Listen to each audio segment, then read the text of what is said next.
All right. Hey, how's everyone doing? So I'm sitting there. I just finished my second workout of the day, and I was thinking about the videos that I did. And I'm thinking, well, if I'm gonna do it, might as well do it fucking right. You know, might as well go all the way with it. So I'll do this part 4, and maybe I'll do other parts as I think about it. I don't know. We'll see how it goes. Before part 4,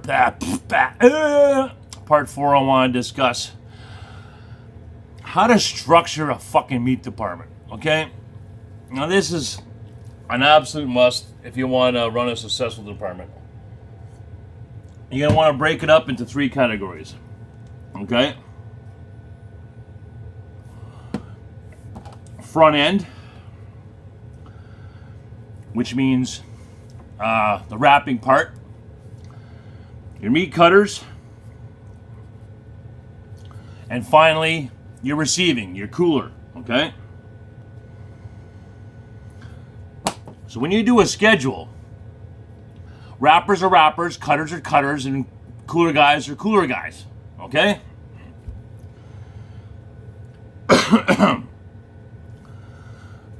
So you have your meat manager, okay? And he's the boss. What he says goes. But there's a catch. Every meat manager should have an assistant manager, okay? Now this is how it goes. Now, you can only have one boss in the room, okay? You can have leaders and multiple bosses, but there can only be one boss per section of the department, okay? So, for front end, the wrapper department, you need a head wrapper. So whatever happens in that area, the buck stops with her, okay? And the only one that can overrule her in any shape, way, or form is the meat manager, okay? And if he does want to overrule her in some way, he should not do that in front of the staff. Boss delegates to the meat wrapper what he wants, she talks to him, and then she runs that. So if there's any problem with a wrapping issue, a display issue, anything, the boss knows who to go to. And guess what?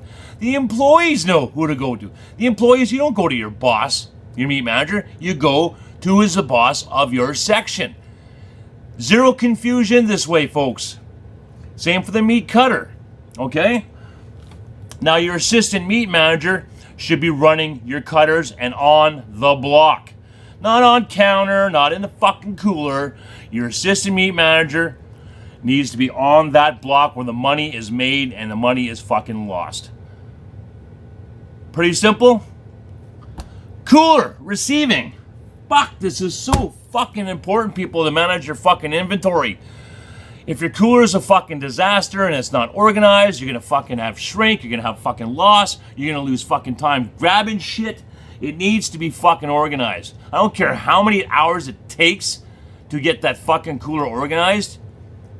You have to do it. You have to be organized in that fucking cooler. You know, some people say, well, fucking deli's always in this shit. We gotta depend on deli. Okay, guess what? Easy fucking fix. Guess what? The cooler guy manages his deli shit too. As far as back as I can remember, meat and deli have always been together. As far as I'm concerned, meat and deli should be considered one department. But since it's not, for whatever logistics they may be involved on the admin side of it, I don't know. But it's very, very simple. The deli and the meat decide on who's fucking doing cooler. If that means one person fucking meat, one piece in fucking deli, whether they split the hours, charge them hours to meat, or charge hours, it doesn't matter. The cooler has to be priority over everything. Number one issue. And that's how you fucking structure a goddamn fucking meat department. It's so fucking simple, folks. If the meat manager has a problem with the cutters, who does he talk to? He doesn't have to talk to the meat cutters. He talks to the assistant manager. You know, and the meat cutters don't go over the assistant manager's head and talk to the fucking boss. They directly go to the assistant manager, and he delegates their problems to his boss. Proper chain of command, structure, pecking order, fucking can avoid so much bullshit if you do it like this, guys. It's so simple, it doesn't have to be complicated. So, do I want to discuss it? Can you give me a second and I'll have a think? I think that's it for part 4, structure.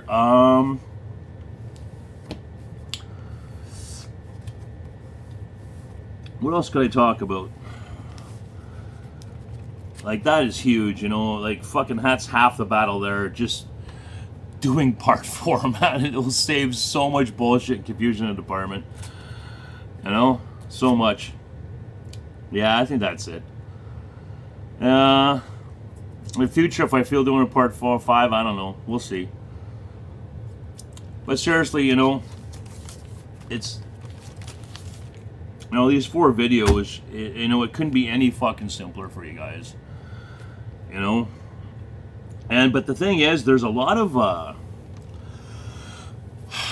departments that are permanently fucking broke.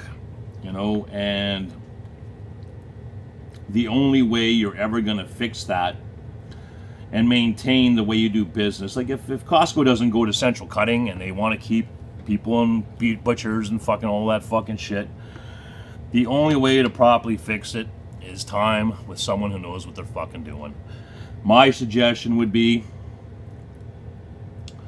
you know, COSTCO has their regional operating managers, which is a complete fucking joke because they're just other meat managers don't know what the fuck they're doing, telling other meat managers don't know what the fuck they're doing. So it's just nothing gets accomplished, nothing, you know. And if they don't know what they're doing, they cherry pick on older meat cutters for their advice, you know, and you know, it's a fucking circle of shit. You know. Oh, but you know, it's like if I was a VP and, you know, when I seen this shit going down, you know, I would troubleshoot the best meat manager that I could find, you know, preferably within COSTCO. And I would take this guy and I would start at store number 1. Fix it. Store number 2. Fix it. If this takes 5 years, 10 years, I don't give a fuck how long it takes. You gotta look at the big fucking picture, guys. Okay? Like, I remember even proposing this scenario to upper management. You know, fucking send me on the road. I'll fix everything. You know? One department at a time, because guess what, folks? It's fucking broke. It's fucking broken. Unless you guys go to central cutting, it's going to continue to get worse and worse and worse. You know? And they're saying, well, I remember one time I was told, we can't really afford to be sending a guy in each department, to each department, you know, and all that extra cost. I'm thinking, okay, guess what? Let's just listen up. Say, with salary and expenses, right, you're going to pay me, say, $150,000 plus expenses, okay? So let's say you're going to pay me $200,000 a year to fix your problems, okay? So let's say within a span of 1 year, I fixed 4 stores.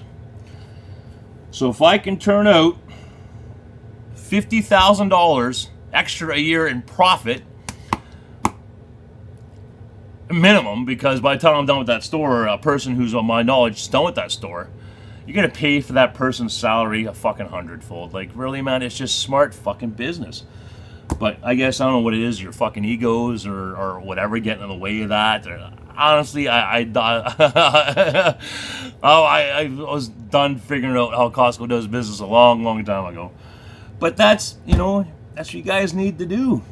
You know, if you need to take this really good butcher meat manager who's got all the experience in the world, like fucking troubleshoot some fucking old timer who's my age or some 50-year-old from out west has been cutting meat since the fucking day he got out of the womb, you know, and try and find that right candidate that, you know, doesn't have a family and has that knowledge. It can spend time in each one of your stores. Like, start with your worst stores and then work your way up from there.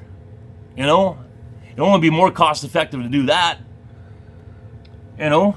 And that way, when that guy leaves that store or that thing, it's going to be a perfect, well-oiled machine. As long as upper management's on the same page on what you have to accomplish, it'll just keep turning over and rolling over itself. You won't even have to, it'll be the simplest fucking thing in the world. You know? But you have to invest in training. Invest in your employees. Fuck. Anyways. I don't think there's anything more I can add to this. Honestly, I really don't. I'm gonna go have a nap, start recovering, build some muscle, burn some fat. You guys gotta check the stomach out now. I'm telling you. Ooh, yeah. You see those abs yet? We're getting there. It's only been 2 weeks. But man, like, look at this. It's not like it was before. Do you see the abs in there? If I crunch them down, you can see 1, 2, 3. It's happening fast. Anyways, feeling good, guys.